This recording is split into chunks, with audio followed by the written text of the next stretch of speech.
नमस्कार, news makers में आपका स्वागत। मैं हूं प्रकाश हिंदुस्तानी।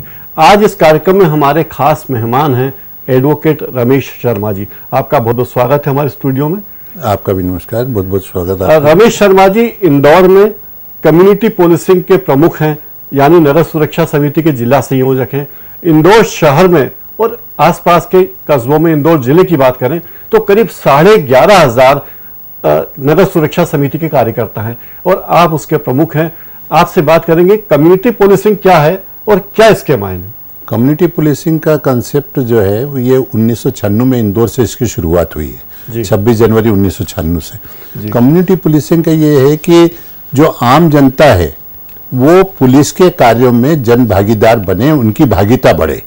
ये पुलिस का कंसेप्ट 1996 में आया और इसकी शुरुआत की गई।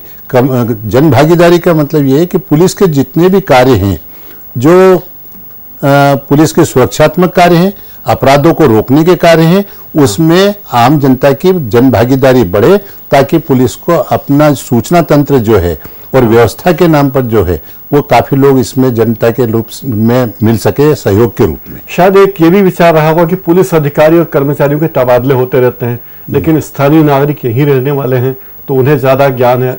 उनको तो निश्चित रूप से ये बात, आपकी बात बिल्कुल सही है कि अधिकारियों के तो ट्रांसफर होते रहते हैं, लेकिन जो यहाँ के रहवासी हैं, आम नागरिक हैं, वो तो वहीं स्थायित्व उनको मिलता है और हर एक चीज उनके पूरा, चाहे वर्तमान ले, भविष्य ले, भूतकाल ले, उनको सब अपने सामने नजरिया रहता है कि इस बस्ती में जिसमें हम रहते हैं पहले क्या हुआ है, आज क्या हो रहा है, तो वो सारी बातों से वाकिफ रहते हैं। नगर सुरक्षा समिति में 11,500 सदस्य हैं और ये आमतौर पर नजर नहीं आते, लेकिन जब भी शहर में कोई त्योहार का वातावरण हो, दंगे जैसी स्थिति हो, मुहर्रम हो, गणेशोत्सव हो या दुर्गा पूजा का वक्त हो, ये सारे कार्यकर्ता मैदान में आ जाते हैं। तो ये कैसे होता है?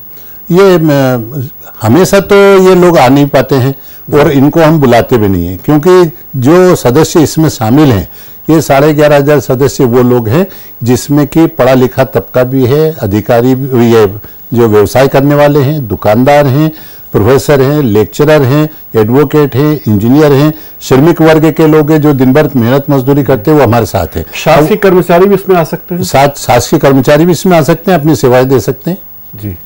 लेकिन यहाँ सेवा देने का कोई शुल्क नहीं मिलता। यहाँ शुल्क के लिए जब पूर्व में यहाँ पर एसपी थे अपने समी साहब, उस वक्त भोपाल से आया था कि इन लोगों को कुछ मानदेय दिया जाए, तो हमसे पूछा गया था कि क्या आप इसके लिए सहमत हैं।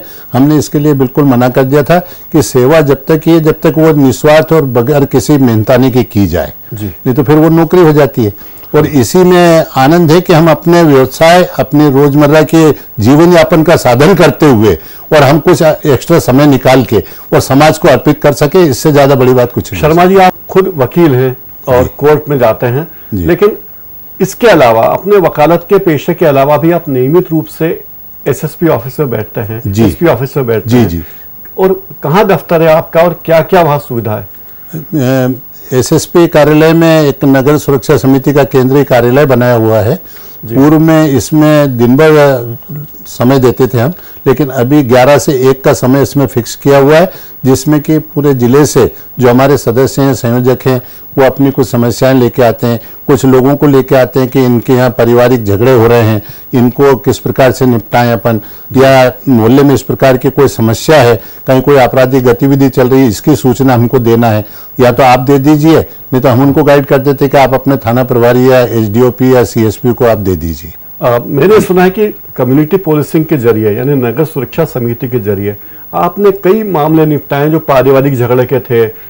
अगर वो मामले आप नहीं निपटाते तो पुलिस का काम बढ़ता, कोर्ट का काम बढ़ता। कैसे मामले निपटाते थे आप? ये कई तरह के मामले हमारे पास में आते हैं जिसमें कि पारिवारिक विवाद है। लड़के के अपने पिता से विवाद हो रहे हैं, लड़के अपने पिता को पसंद नहीं कर रहे, उनको अलग पटके हुए हैं, उनको खाने पीने को नहीं दे रहे हैं, वो परेशान हो रहे हैं, मोहताज हो रहे हैं, पति पत्नी के झगड़े चल रहे हैं, सास बहू के झगड़े चल रहे हैं। इस प्रकार के तमाम मामले आए दिन हमारे पास में आते रहते हैं जो कि पुलिस के अदम चेक में आते हैं। और ऐसे मामले निपटाने के लिए हमारे को अधिकारियों ने भी कहा हुआ है कि अदम चेक के जो मामले आपके पास में आते हैं इनको आप निपटाए करें। यानी कई मामलों में अगर सलाह मशविरा हो जाए वक्त पर और सही लोगों तक, तो ये मामले कोर्ट में जाने की जरूरत नहीं पड़े। सही मायने में अगर उनको सही सलाह इसलिए मिल पाती है कि जो भी समाज का वृद्ध है, चाहे नगर सुरक्षा समिति का हो या नगर सुरक्षा समिति में नहीं भी हो, अगर उसको प्रॉपर रूप से सलाह मिल जाती है तो फिर वो कोर्ट का दरवाजा नहीं खटखटाएगा। नहीं तो कई ऐसे लोगों के चंगुल में पड़ जाते हैं कि फिर वो कोर्ट के चक्कर लगाते रहे और सालों साल उसी में बीत जाते हैं और परिवार बिखर जाते हैं, अलग अलग हो जाते हैं। नगर सुरक्षा समिति के क्या क्या काम है?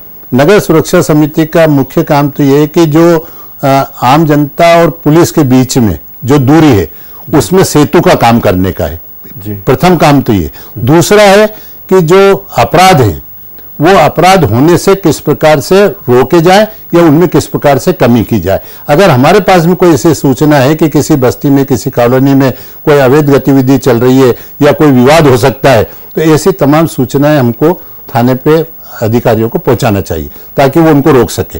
दूसरा, जितने भी जो हमारे सामाजिक और धार्मिक त्योहार होते हैं, चाहे वो गणेश उत्सव हो, चाहे अनंत चतुर्दशी हो, या नवदुर्गा हो, या मुहर्रम हो, या हमारे सिख भाइयों का जो गुरु नानक साहब का आता है जुलूस निकलता है, या ईसाई भाइयों का जो कार्यक्रम है, इन तमाम जो हमारे धार्मिक कार्यक्रम होते हैं ये शांतिपूर्वक और अच्छे से निपट पाए, इसमें हमारे पूरे सदस्य दिन रात मेहनत करके अपनी व्यवस्थाएं, अपनी ड्यूटी देते हैं। मैंने सुना गणेश विसर्जन के वक्त तो आपके नगर सुरक्षा समिति के सदस्य आगे आगे चलते हैं और पुलिस वाले आराम करते रहते हैं, ऐसा भी होता है? पुलिस वाले थोड़ा सा हम लोगों को जो जवाबदारी दे देते हैं, लगा देते हैं, तो उनका वो अलग तो नहीं होते हैं, साथ में रहते हैं, लेकिन उनका ये मानना रहता है कि जनता के लोग ये जुलूस में जा रहे हैं, चाहे वो अखाड़े के रूप में हो, चाहे झांकी के रूप में हो, और उन लोगों के साथ में हम लोग मिले हुए रहते हैं क्योंकि हमारे ही तो लोग हैं वो जी, हमारे परिवार के, हमारे समाज के हर मोहल्ले। पुलिस में भी तो हमारे ही लोग जी जी जी कौन से जी जी जी, इसलिए कोई दिक्कत नहीं होती उनको साथ में चलने में हम लोगों को, और बड़े अच्छे सौहार्दपूर्ण वातावरण में निकाल पाते हैं। एक तो ये काम, और इसके अलावा क्या कार्य करते हैं? इसके अलावा ये धार्मिक त्योहारों का हो गया, आपको मैंने बताया कि जहाँ पर कहीं पे भी घटनाएं होती हैं या चोरी की वारदातें बढ़ती है और अधिकारियों के द्वारा ये कहा जाता है कि इस क्षेत्र में ज्यादा कुछ घटनाएं चोरी की हो रही है, तो आप इसमें कुछ गश्त का इंतजाम कीजिए, तो उस कॉलोनी, उस क्षेत्र में हमारे लोग सघन रूप से गश्त भी रात में करते हैं, क्रमिक रूप से आपके साथ ही। जी जी जी, ताकि चोरी की वारदातों पर अंकुश लगाया। दंगों के वक्त मैंने सुना कि नगर सुरक्षा समिति की भूमिका काफी बढ़ जाती है। दंगों के वक्त में जो सेंसिटिव क्षेत्र हैं जहां पर कई बार घटनाएं हो चुकी हैं, उनमें हमारे सभी संप्रदाय के, सभी धर्मों के लोग हमारे सदस्य हैं।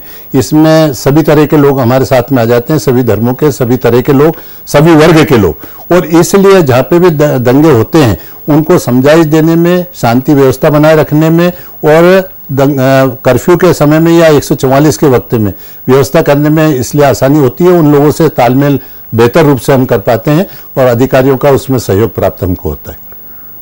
कुछ ऐसे अधिकारी हैं जो कम्युनिटी पुलिसिंग को हमेशा बढ़ावा देते रहे हैं, ऐसे किनको आप मानते हैं जिन्होंने हमेशा बढ़ावा दिया? ऐसे तो अधिकारियों की लिस्ट बहुत लंबी है, और मैं समझता हूं कि शुरुआत जब इसकी हुई थी उस वक्त आईजी यहाँ पर थे अपने सुराजपुरी साहब, डीआईजी एनके त्रिपाठी साहब, एसपी थे डीएस सेंगर साहब, और उसके बाद में जो लगातार श्रृंखला चली है, चाहे वो डीआईजी मधु कुमार रहे हों, चाहे अंशुमन सिंह यादव रहे हों, समी साहब रहे हों, या चौधरी साहब रहे हों, और अभी हमारे ये रहे हैं अपने राव साहब एसएसपी रहे, अभी वर्तमान में साई मनोहर जी हैं, और अब तो तीन हमारे यहाँ पर एसपी आ गए हैं, डॉक्टर आशीष हैं, अनिल सिंह जी हैं एसपी पश्चिम। लेकिन आपकी संस्था का रजिस्ट्रेशन तो तब हुआ था जब धर्मेंद्र चौधरी सीएसपी थे। जी सर, उस वक्त पहल पे हुआ ये उस वक्त तत्कालीन एसपी थे डीएस सेंगर साहब जी, जो आजकल एडिशनल डीजी हैं।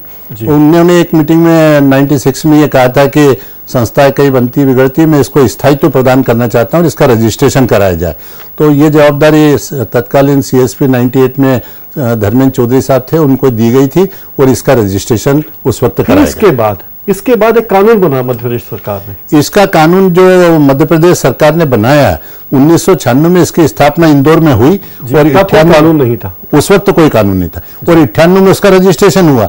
लेकिन जिस तरीके से अधिकारियों के आदेश से निर्देशन में यहाँ की सुरक्षा समिति, ग्राम रक्षा समिति ने अच्छे से काम किया, तो पूरे प्रदेश में ये मैसेज गया है कि ये जो कम्युनिटी पुलिसिंग का कंसेप्ट है ये बहुत अच्छा कंसेप्ट है और आम जनता की भागीदारी इसमें होना चाहिए। और जो इंदौर में ये व्यवस्था लागू की गई है इसको पूरे प्रांत में लागू किया जाना चाहिए। यानी ऐसा कह सकते हैं कि इंदौर से जो शुरुआत हुई कम्युनिटी पुलिसिंग की, इसको सरकार ने मान्यता दी, पूरे प्रदेश में इसको बढ़ाया और इसके अच्छे रिजल्ट आए, ये कहा जी बिल्कुल बिल्कुल, आप बिल्कुल सही फरमा रहे हैं।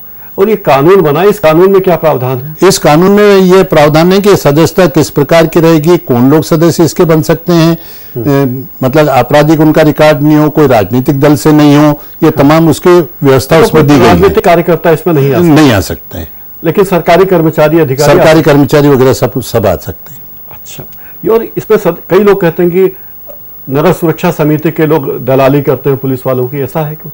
नहीं सर, ऐसा तो आमतौर से देखने में नहीं आता है, कहीं इक्का दुक्का घटना होती है तो ऐसे लोगों को हम निकाल के बाहर भी करते हैं। और कोई शैक्षणिक योग्यता जरूरी है क्या यहाँ आने के लिए? शैक्षणिक, मैं चाहूँ कि मैं कम्युनिटी पुलिसिंग में जाके मदद करूँ, नगर सुरक्षा समिति में जाके मदद करूँ जी, तो मुझे क्या करना होगा?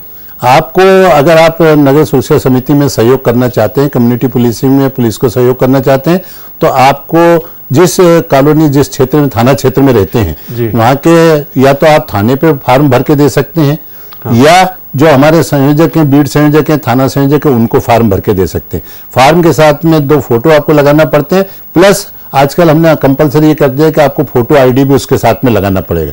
फिर इसके पश्चात जब आपका फॉर्म हमारे संयोजक के पास आता है तो, या थाने पे डायरेक्ट आता है तो, उसका जो थाने का रिकॉर्ड है उसको वेरीफाई किया जाता है कि आपका कोई आपराधिक रिकॉर्ड तो नहीं है। अगर वेरीफाई हो जाता है तो फिर उसको सैंक्शन किया जाता है, थाना प्रभारी के दस्तखत होते हैं, हमारे संयोजक के दस्तखत होते हैं, फिर वो नोडल अधिकारी के पास जाते हैं और वहां से उसका आइडेंटिटी कार्ड बनता है। और कैसे मीटिंग होती है, कितने दिनों में मीटिंग होती है? इसका पूरा, अभी जब से ये एडिशनल एसपी मुख्यालय को अभी इसका कम्युनिटी पुलिसिंग का चार्ज दिया गया है, विनय प्रकाश जी पाल साहब को, उन्होंने एक पूरा चार्ट बना के इसका दे दिया है कि प्रत्येक बीट की मीटिंग का डे फिक्स कर दिया है। जैसे मान लीजिए कि परदेसीपुरा थाना है, परदेसीपुरा थाने में 4 बीट है, तो प्रथम बीट की मीटिंग प्रथम सोमवार को होगी महीने के, द्वितीय सोमवार को, तृतीय सोमवार को, चतुर्थ सोमवार को। महीने में एक बार तो सब लोग मिलते बैठते हैं एक थाने पे। बिल्कुल बिल्कुल जी। और आप तो वकील हैं जी, और मैंने सुना है कि वकालत करने के पहले आप इंदौर के जिस इलाके में से आते हैं, उस इलाके में बड़ी कुलकर्णी का भट्टा इलाका कहते हैं, जहां बड़ी आपराधिक गतिविधियां हैं रही हैं, वहां कई बड़े बड़े दादा वहां से निकले हैं। तो आपको क्या इसलिए बनाया गया कि आप दादाओं के इलाके से? नहीं, इसलिए तो नहीं बनाया गया मुझे, लेकिन जिस बस्ती में मैं आता हूँ वो मजदूर बस्ती है, मेहनत कशों की बस्ती है। मैं दिन भर अपने शरीर को खून पसीना एक करके अपनी रोजी रोटी लोग कमाते हैं, ऐसी पुण्य धरती को मैं अपना सादर प्रणाम करता हूँ। उस बस्ती में जो जमीनें थी वो जमीन मालिकों की थी, सरकार से उन्होंने लीज पे ली हुई थी और गंदी बस्ती का निर्माण कर दिया था। तो वहां से मैंने इसकी शुरुआत की, जब से वकालत की, कि सबसे पहले इस बस्ती को जमीन मालिकों को चंगुल से मुक्त कराए और इसको यहाँ के लोगों को पट्टे दिलवाए जाए। तो आपने लंबी कानूनी लड़ाई लड़ी इसकी? जी जी जी। और कितने लोग, कितने परिवार वहां बसे हुए हैं? वहाँ लगभग 3000 परिवार बसे हुए हैं और 43 एकड़ जमीन है। उस 43 एकड़ जमीन में 3000 परिवारों को बसाने की जिम्मेदारी आपने अपने कंधों पे ली, यानी उसमें लोगों को पट्टे दिलवाए। इसमें शासन का भी पूरा सहयोग रहा है जी। और स्थानीय जो भी अधिकारी उस वक्त रहे उनका, जैसे उस वक्त तत्कालीन वो थे संभाग कमिश्नर बीजे हिरजी साहब, वो रिटायर हो चुके हैं, उनका बहुत बड़ा योगदान था, उनको भी हम सादर प्रणाम करते हैं, साधुवाद देते हैं। नगर सुरक्षा समिति का क्या भविष्य देखते हैं? नगर सुरक्षा समिति का भविष्य बहुत उज्जवल है, क्योंकि जिस प्रकार से आप देखते हैं कि प्रत्येक थाने में आज जो बल की कमी है, हाँ। और जिस प्रकार के लोगों की मनोवृत्ति बनती जा रही है या नैतिकता का जो हास दिन पर दिन होता जा रहा है, हाँ। ऐसे समय में जो संभ्रांत नागरिक हैं, हाँ। अच्छे लोग हैं, अगर वो आगे आके इनिशिएटिव नहीं लेंगे, हाँ। और पुलिस को सहयोग नहीं करेंगे और अपराध रोकने में अपनी भूमिका नहीं निभाएंगे तो बड़ी मुश्किल हो जाएगी। और इस कंसेप्ट को काफी यहाँ के जो समझदार लोग हैं, चाहे वो समिति के सदस्य बने या नहीं बने, हाँ। चाहे बाहर से भी आप रह के पुलिस को सहयोग कर सकते हैं, लेकिन समिति में आके आप अनुशासित रूप से अगर इस काम को करते हैं जिसकी अनिवार्यता है। अब ये विषय ऐच्छिक नहीं रहा कि कम्युनिटी पुलिसिंग का सब्जेक्ट कोई ऐच्छिक हो गया है, अब ये अनिवार्य हो गया है कि आपको इस प्रकार का सहयोग करना ही जरूरी है। इसलिए इसका जो भविष्य है नगर और ग्राम रक्षा समिति का, मैं समझता हूं काफी उज्जवल। ये नगर सुरक्षा समिति में 11,500 सदस्य, इसमें महिलाएं कितनी हैं? इसमें महिलाओं की संख्या 2000 के करीब है। और वो किस तरह की महिला हैं? मतलब वो नौकरी पेशा है, गृहिणियां हैं, वकील हैं? अधिकांश महिलाएं जो इसमें हैं वो गृहिणी हैं जी। नौकरी पेशा, और दूसरे जो पढ़ी लिखी महिलाएं जो कहीं नौकरियां करती हैं, ऑफिसों में नौकरी करती हैं, ऐसे की संख्या भी कम है। इसमें युवा वर्ग के कितने लोग हैं आपके? युवा वर्ग के लिए अभी माननीय जो हमारी आईजी मैडम है अनुराधा शंकर सिंह और एसएसपी माननीय साई मनोहर जी, उन्होंने ये निर्देश दिया था कि हर साल कम से कम 20%, जैसे हमारी संख्या 11,500, उसका 20% हमको युवाओं को सदस्य इसमें भागीदार बनाना है, क्योंकि युवाओं में वो शक्ति होती है, वो चाहे जो चीज को बदल सकते हैं, एक अच्छा परिवर्तन ला सकते हैं। और अगर समिति में 20% लोग हम युवाओं को हर साल जोड़ते जाएंगे और उनकी ऊर्जा का लाभ लेंगे तो ज्यादा बेहतर होगा। इसी हिसाब से हमने अभी हाल ही में 20% नए लोगों को, युवाओं को इसमें शामिल किया है। रमेश शर्मा जी, कम्युनिटी पुलिसिंग के बारे में और इंदौर में नगर सुरक्षा समिति के बारे में आपने हमें बहुत अच्छी जानकारी दी। हमारे दर्शकों को इससे निश्चित ही लाभ होगा। आप हमारे स्टूडियो पधारे, आपने हमसे अपनी बातें शेयर की, आपका बहुत बहुत धन्यवाद। आपको भी बहुत बहुत धन्यवाद। नमस्कार। न्यूज मेकर्स में फिलहाल इतना ही। नमस्कार।